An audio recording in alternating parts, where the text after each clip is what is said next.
Hello everyone, my name is Dr. Joel Rosen. I am the Adrenal Fatigue Recovery Ninja, and today I want to talk to you about questions that you can ask your endocrinologist in regards to your hormone dysregulation. So hot flashes, lack of libido, not being able to lose weight, having even brain fog, or having joint pains, or having inability to get out of fight or flight, or not sleeping very well, or just not doing very well with your hormone functioning.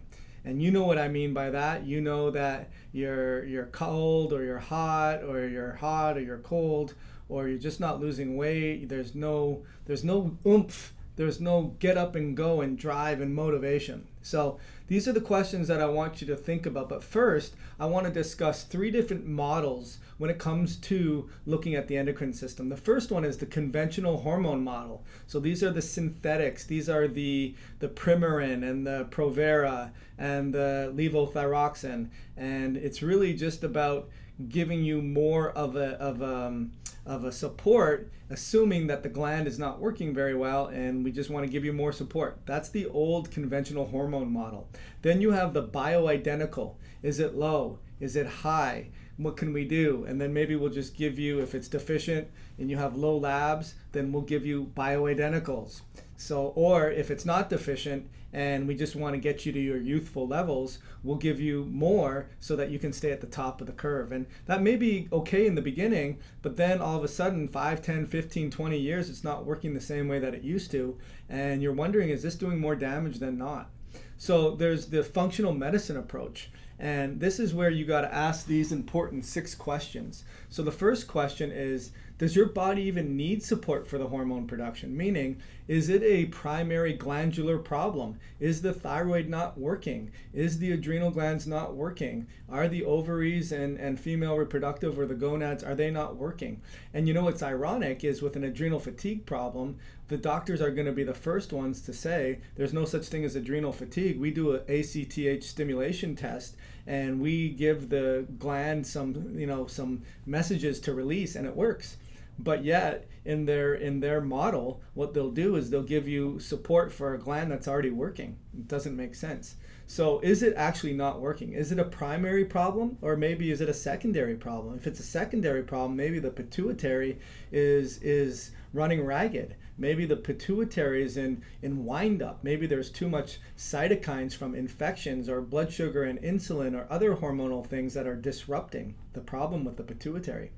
And that leads to number 2, are the feedback loops working? Meaning the hypothalamus, pituitary, and adrenals, hypothalamus, pituitary, and thyroid, hypothalamus, pituitary, and gonads or ovaries, they have a feedback loop, but if it's constantly high, then you get some feedback inhibition, or sometimes you get feedback forwarding where you have a vicious cycle. But how are you assessing that? Are you assessing that? And that's really important. How about hormone transformation? This is a really important one. In your gut health or your liver, it's required to convert an inactive hormone to an active, or an active hormone to an inactive hormone.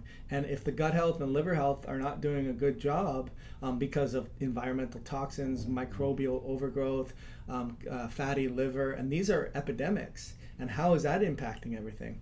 What about receptor sites? I mean, receptor sites are a huge problem. This is where you get lipid peroxidation and you get bad oils and bad foods and rancidity and environmental chemicals and methylation defects that don't allow your receptors to repair. So it's like yelling at a deaf person even louder and expecting them to finally hear you. It's not going to work. And then most importantly, what about the underlying cause? What about ever going back to figure that out? That's a huge problem. And then lastly, endocrine disruptors in the environment. Really, really big problems. There are so many chemicals in the environment, and they're called persistent organopollutants. And what happens is they stay in your body and they don't get out. And then they really disrupt your hormone receptors, and they make them not work, they make them work too much, they don't convert. They can be receptor disruptors for everything. So anyways, just wanted to give you a couple good questions to ask, and that is, hey, does the body actually need support? Is there a problem with the gland? Is there a feedback problem? Is there a hormone biotransformation, my gut and my liver? What about the receptor sites? Maybe there's a methylation or a what we call a partially metabolized hormones that are binding. What is the actual true cause of all this? And maybe are chemicals involved? So hopefully you found that very valuable. My name is Dr. Joel Rosen. I am the Adrenal Fatigue Recovery Ninja, and I look forward to ending your adrenal fatigue nightmare. Thank you so much.